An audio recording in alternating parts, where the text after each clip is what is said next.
Hello friends, my name is Shrestha Srivastav and today I'll discuss about a very interesting topic that is reproduction. So let's start. Reproduction is defined as a biological process in which an organism gives rise to young ones, that is offspring, similar to itself. Actually reproduction में क्या होता है कि एक new individual का formation होता है parent species से। तो इस पे किसी न्यू स्पीशीज़ का फॉर्मेशन नहीं होगा, इसमें वही स्पीशीज़ रहेगी, लेकिन या तो वो एग्जैक्ट कॉपी बनेगा या तो स्लाइटली डिफरेंसेस होंगे, लेकिन कोई न्यू स्पीशीज़ का फॉर्मेशन नहीं होगा। तो रिप्रोडक्शन के प्रोसेस में क्या होता है कि ऑर्गेनिज्म पहले प्रोड्यूस होता है, फिर ग्रो करता है, फिर मैच्योर करता है और इन टर्न वो खुद एक न्यू ऑफस्प्रिंग को प्रोड्यूस करता है। सो thus there is a cycle of birth, growth and death. Reproduction enable करता है कि जो कॉन्टीन्यूटी ऑफ स्पीशीज़ है वो जनरेशन आफ्टर जनरेशन मेंटेन रहे अर्थ पर, और कोई भी स्पीशीज़ जो अर्थ पर सर्वाइव कर रही है इसका मतलब है कि वो रिप्रोडक्शन करके ही वो सर्वाइव कर रही है। तो ह्यूमन बींग्स भी हैं, वो रिप्रोडक्शन के थ्रू ही सर्वाइव कर रहे हैं अर्थ पर। So there are two types of reproduction, having asexual mode and sexual mode. तो एक्चुअली हमारा जो बायोलॉजिकल वर्ल्ड होता है वहाँ पे बहुत तरह की डाइवर्सिटी होती है, बहुत तरह के ऑर्गेनिजम्स होते हैं और सबका अपना खुद का एक मैकेनिज़्म होता है, या फिर वो कह सकते हैं कि वो अपना एक खुद का मैकेनिज़्म इवॉल्व करते हैं कि वो मल्टीप्लाई कर सके और ऑफस्प्रिंग को प्रोड्यूस कर सके। हर ऑर्गेनिज्म का अपना एक हैबिटेट होता है, उसकी कुछ इंटरनल फिजियोलॉजी होती है और कुछ अदर फैक्टर्स भी होते हैं जो ये डिसाइड करते हैं कि वो रिप्रोडक्शन करेगा कैसे। So when the offspring is produced by a single parent with or without the involvement of gamete formation, the reproduction is asexual. Means कि अगर सिंगल पेरेंट इन्वॉल्व हो रहा है और उसे किसी अदर पार्टनर की ज़रूरत नहीं है या है भी, या फिर उसमें गैमेट का फॉर्मेशन नहीं हो रहा है, तो हम कह सकते हैं कि वो एसेक्सुअली रिप्रोड्यूस कर रहा है। एसेक्सुअली रिप्रोडक्शन में गैमेट फॉर्मेशन की ज़रूरत नहीं होती है या हो भी सकती है, और इसमें अदर पार्टनर की भी ज़रूरत नहीं होती है। ये एसेक्सुअल रिप्रोडक्शन जो होता है वो कुछ सिंपल ऑर्गेनिजम्स में होता है, जैसे सिंगल सेल्ड ऑर्गेनिजम्स हो गए, और कुछ सिंपल प्लांट्स और सिंपल ऑर्गेनिजम्स एनिमल्स भी होते हैं जिनका बहुत ही सिंपलर ऑर्गेनाइजेशन होता है, उनमें एसेक्सुअल रिप्रोडक्शन बहुत कॉमन होता है। However, when two parents of opposite sex participate in the reproductive process and also involves fusion of male and female gametes, it is called sexual reproduction. Okay, तो sexual reproduction में क्या होता है कि opposite sexes का involvement होना ज़रूरी होता है, और इसमें गैमेट फॉर्मेशन भी होगा। मेल गैमेट और फीमेल गैमेट फ्यूज़ करेंगे तो एक न्यू गैमेट फॉर्मेशन होगा, या एम्ब्रियो या जाइगोट का फॉर्मेशन होगा, तो वो सेक्सुअल रिप्रोडक्शन के प्रोसेस के थ्रू होगा। एसेक्सुअल रिप्रोडक्शन में as I said single celled organism से बहुत ही ज़्यादा कॉमन होता है, और इसमें identical as well as exact copies of the parent, means कि जो ऑफस्प्रिंग बनेगा वो आइडेंटिकल कॉपी होगा, मीन्स उसका जेनेटिक मेकअप, उसका फिनोटाइप, उसका आउटर स्ट्रक्चर या फिजियोलॉजी या फिर उसका फिजिकल अपीयरेंस वो एकदम एग्जैक्टली मिलता हुआ होगा उसके पेरेंट ऑर्गेनिज्म से। Many single-celled organisms reproduce by binary fission like amoeba and paramecium. Amoeba भी सिंगल सेल्ड होता है, पैरामीशियम भी सिंगल सेल्ड होता है, और मतलब दोनों में ही बाइनरी फिशन के थ्रू एसेक्सुअल रिप्रोडक्शन होता है। बाइनरी फिशन कुछ नहीं होता है, मतलब मीन्स ये वो दो एक सेल रहती है, वो डिवाइड करती है, और वो जो डिवाइड करके जो फॉर्म की है वही आगे चल के वो नया इंडिविजुअल फॉर्म कर लेता है।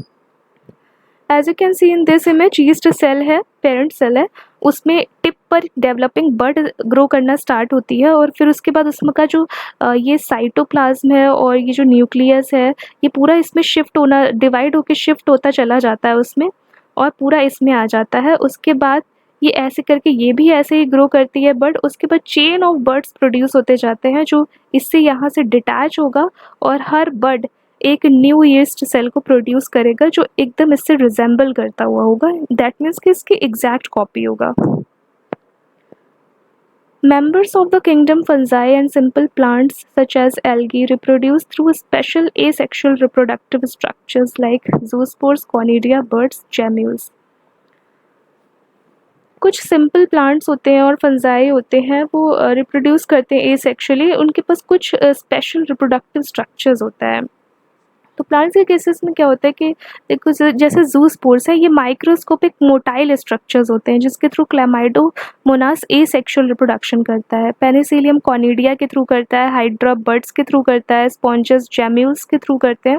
तो सबका कोई ना कोई कह सकते हैं कि स्ट्रक्चर होता है जिसके थ्रू वो एसेक्सुअली रिप्रोड्यूस करता है।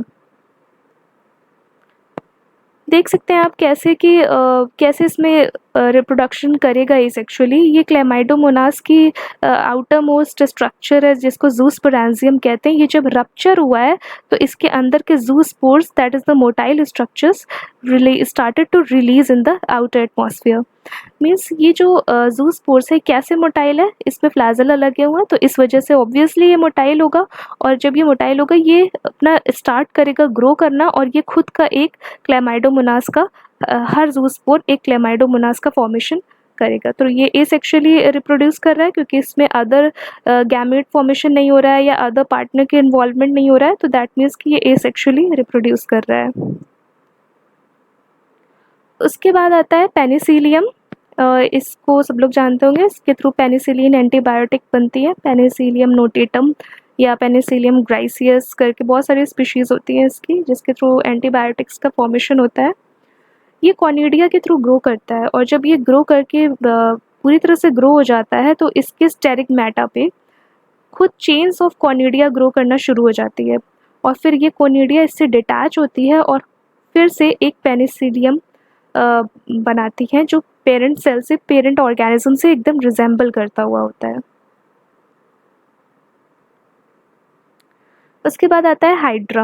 हाइड्रा में क्या होता है कि आप देख सकते हैं ये बर्ड का फॉर्मेशन स्टार्ट हुआ है और ये इसके टेंटिकल्स होते हैं, और बर्ड क्या करती है धीरे धीरे ग्रो करना स्टार्ट करती है। ग्रो करते करते जब ये बड़ी होती है तो फिर यहाँ से ये डिटैच हो जाती है और हाइड्रा का न्यू ऑर्गेनिज्म क्रिएट कर लेती है। उसके बाद ये है स्ट्रक्चर जिसके थ्रू स्पॉन्जेस ग्रो करते हैं या रिप्रोड्यूस करते हैं, टर्म्स कह सकते हैं ज़्यादा बेटर रहेगा। ये जो स्ट्रक्चर है इसको जैम्यूल कहते हैं। जैम्यूल का फॉर्मेशन स्पॉन्जेस करते हैं जिसके थ्रू वो नया स्पॉन्ज क्रिएट करेंगे आगे चलकर एसेक्सुअली। प्लांट्स के केसेस में क्या होता है कि प्लांट्स में हम एसेक्सुअल रिप्रोडक्शन टर्म यूज़ नहीं करते हैं क्योंकि वेजिटेटिव रिप्रोडक्शन टर्म ज़्यादा बेटर रहता है यूज़ करना, क्योंकि हम कभी कभी क्या करते हैं कि हम पार्ट ऑफ द प्लांट से भी हम ग्रो कराते हैं प्लांट्स को, या तो हम कुछ काट कर उसको ट्रांसप्लांट करके फिर हम सॉइल में ग्रो कराते हैं। तो हम इसलिए हम कई बार टर्म यूज़ करते हैं वेजिटेटिव रिप्रोडक्शन, क्योंकि इसमें हम खुद से भी ग्रो करा सकते हैं। तो इसमें कई सारे यूनिट्स होती है वेजिटेटिव रिप्रोडक्शन के लिए, जैसे रनर हो गया, rhizome, sucker, tuber, offset, bulb like onion वगैरह। तो ये सब बहुत कॉमन यूनिट्स होती हैं वेजिटेटिव रिप्रोडक्शन के लिए प्लांट्स में। यहाँ पे देख सकते हैं पोटैटो ट्यूबर में कैसे नोड्स फॉर्मेशन स्टार्ट हुए। इनको आइज बोलते हैं, आलू की आँख, आप भी बहुत बार सुने होंगे टर्म। तो इसके थ्रू ये ग्रो करना स्टार्ट करता है। जब ये पूरी तरह से फुल्ली ग्रोन हो जाता है तो ये खुद का एक पोटैटो ट्यूबर फॉर्म कर लेता है। जिंजर के केस में क्या होता है, जिंजर को एडवेंटिशियस रूट्स फॉर्मेशन यहाँ पे होता है, इसमें इंटरनोड्स भी होती हैं जिसके देख ही सकते हैं कैसे लीव्स का फॉर्मेशन स्टार्ट हुआ है, और फिर ये आगे चलकर खुद का एक जिंजर, इंडिविजुअल जिंजर प्रोड्यूस करेगा। जिंजर राइजोम होता है, सबको मालूम है, तो ये खुद का जिंजर राइजोम प्रोड्यूस करेगा। वाटर हाइसिंथ के केस में क्या होता है, इसका नाम आप लोगों ने बहुत सुना होगा, आइकॉर्निया कहते हैं इसको, और ये बहुत ही ज़्यादा इन्वेजिव प्लांट होता है। बहुत सिंपल प्लांट है ये, लेकिन ये बहुत ज़्यादा इन्वेजिव होता है। इसको बंगाल, टेरर ऑफ बंगाल के नाम से जाना जाता है, क्योंकि ये पानी में रहता है ना, तो बहुत ज़्यादा ऑक्सीजन को खींचता है, तो जिसकी वजह से जो फिशेस होती हैं वो मर जाती हैं ऑक्सीजन की कमी की वजह से। ये बहुत ज़्यादा इन्वेजिव होता है, इंडिया में भी ये इन्वेट करके आया है, और ये ऑफसेट के थ्रू ग्रो करता है। ये देख सकते हैं आप कैसे ये ऑफसेट आता है, रियल इमेज में भी देख सकते हैं। ऑफसेट के थ्रू ये ग्रो करता है और ये बहुत तेज़ी से ग्रो करता है। देख सकते हैं कितनी तेज़ी से ये पानी में ग्रो कर रहा है, हर जगह फैल जाता है ये बहुत ईजिली। तो बहुत ज़्यादा ये हार्मफुल भी होता है, जो वाटर एनिमल्स हैं, मतलब बहुत उनके लिए हार्मफुल होता है। तो this is all about asexual reproduction. In the next video, I'll talk about sexual mode of reproduction and other processes related to it. So next time, please watch, and thank you so much.